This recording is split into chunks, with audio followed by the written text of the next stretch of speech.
3 часа ночи оглушительный стук в дверь.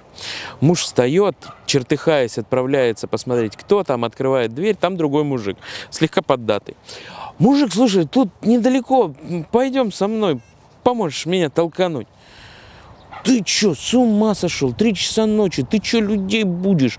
Иди, пусть тебя кто-то другой толкает. Закрывает дверь, возвращается к жене в постель, рассказывает, что произошло. Она ему говорит: Вить, ну ты что, с ума сошел, что ли? Ты помнишь, как нас молодой человек, когда он под дождем, мотор заглох, целый час толкал и вытолкал, а ты даже не хочешь помочь мужчине? Может быть, от этого зависит его жизнь? В общем, короче, пристыженный муж выходит, выбегает в парадную, фактически в чем мать родила, кричит: мужик, ты где? Давай толкану. Где? Иди сюда, я здесь, на качелях.